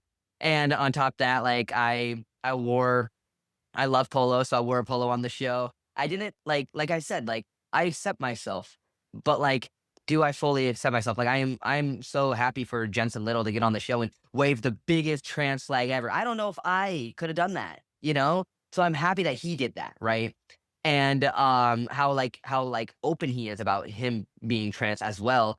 And me, I went on the show and I didn't really represent like look wise, and so I'm glad that this year I am gonna put some shirts together, yeah, put some shirts together, put an outfit together, a more like LGBT friendly outfit to like show my support on the course. But I was a little Well, nervous. you showed yourself, and that is you representing, even if you didn't wave a giant trans flag. You know, Yeah. he paved the way for you to show up, and now you're Yep. paving the way for other people. I mean, you made an impact on me. I hadn't heard of you before I saw you on the show.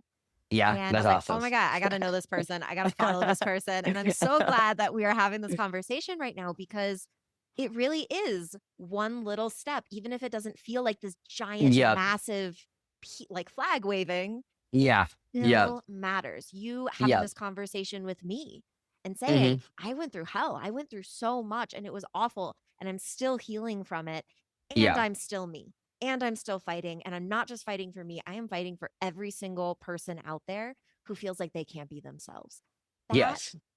that's what this is. Yeah. Oh yeah. 100%. Yeah. 100%. And it's so crazy how like when I got on the show, like I was nervous. I was nervous to be yes, I have like 30,000 on TikTok, 23,000 on YouTube, but that's big numbers, but like compared to national TV, like and also like when you're looking up my YouTube, you got to be searching up some kind of query thing, right? Your Compa- community that's gonna look it up. exactly. Yeah. And of course we get hate comments here and there, but there are probably hate comments who like have something wrong with trans people because or LGBT people because they are LGBT and scared to show it, or they have like family members that are LGBT or anything, like they have some kind of hate towards LGBT that they purposely search up my videos, because it's an algorithm.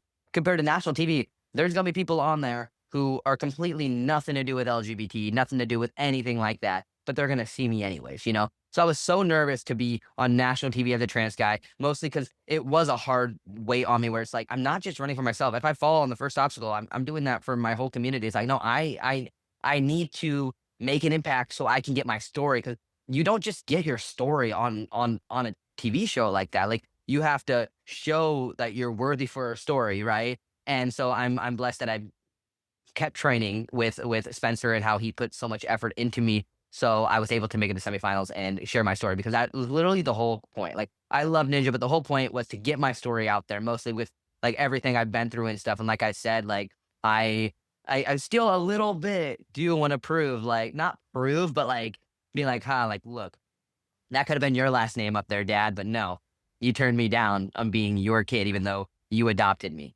Watch me crush it. Again, you're Yeah. fueled by that spite. That's that grit that's keeping you onto those obstacles just a little bit. You're still I'm about healing, to you're fall still off growing, it. but Yeah. oh, I'm about to fall off it. I'm like, wait, no, I watch this, Dad. watch me. Front foot Lachey. No, it's impressive and it's amazing. And I hope that people listen to this and hear that passion and Yeah. hear that Mm. desire, again, not just for your growth, but for the growth of a society. Yeah. Mhm. It's bigger than both of us, but Exactly. we Yeah. are still voices in this story. And E- I'm so glad we're doing it together.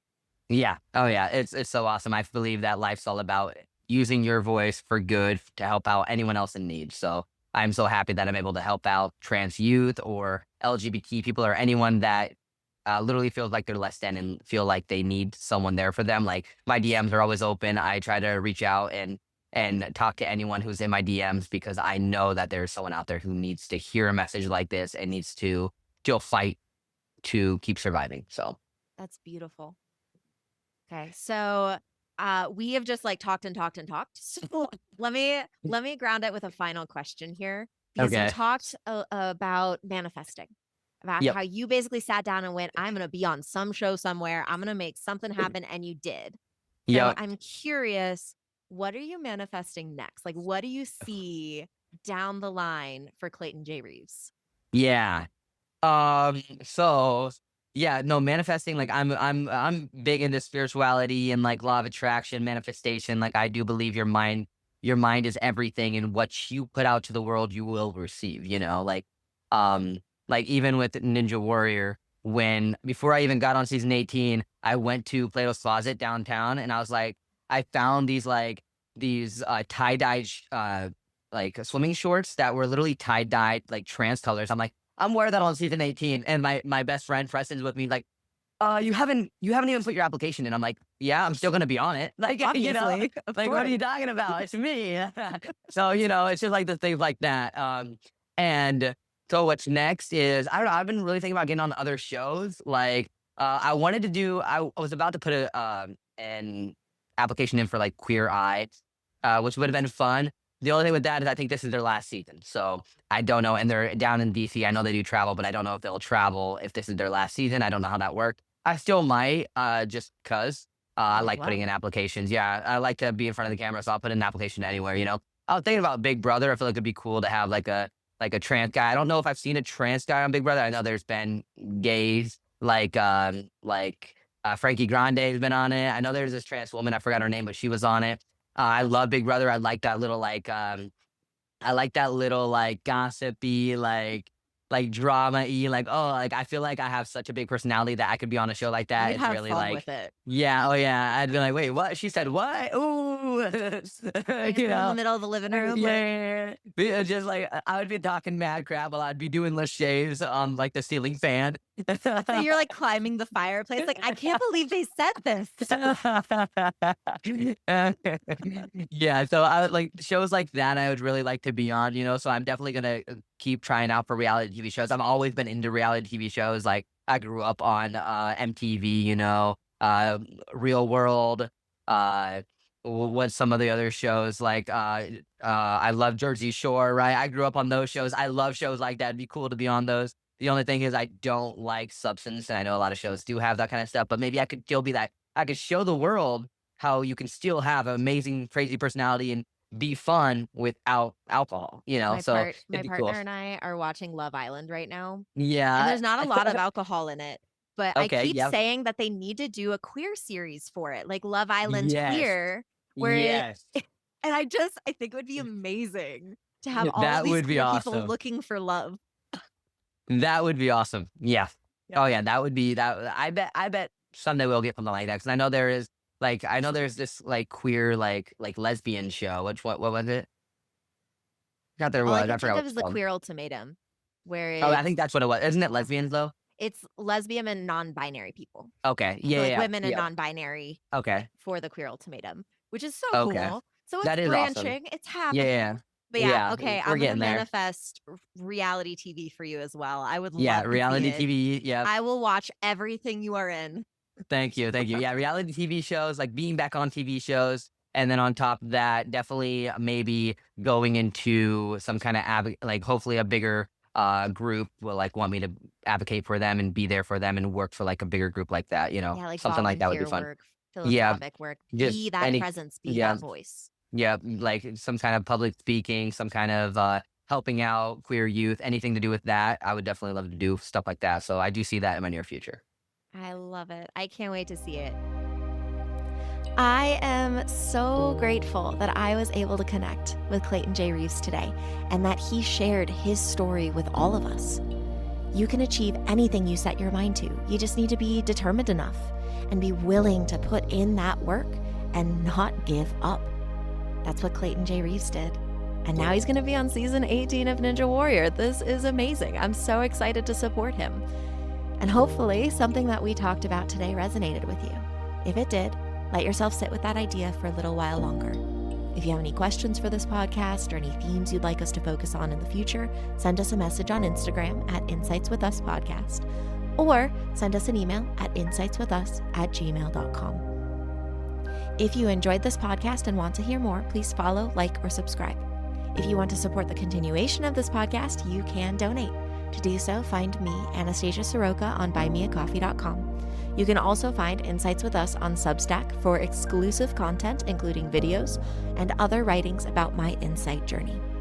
You can find digital downloads on my website, happymindwellness.com. Thank you for being my adventure buddy. I appreciate you, and I appreciate you being here. Thank you for creating Insight with Us. I want to thank my other partners, the pelvic people. Everyone's bodies are different, and how we connect bodies, I'm talking pleasure here, should not be painful. Whether you want to have fun with yourself or with another person, the pelvic people are a group of healthcare providers creating products to help your body heal and find your own path to pleasure. I'm talking internal and external work. For me, I really appreciate the external massager because my glutes and psoas do not know how to release, and everything is connected. So remember that you are not alone, and if you struggle to let go and find pleasure, check out the pelvic people. Use code INSIGHTSWITHUS7 for $7 off at checkout. That's THEPELVICPEOPLE.com. thepelvicpeople.com. Use code INSIGHTSWITHUS7 for $7 off at checkout.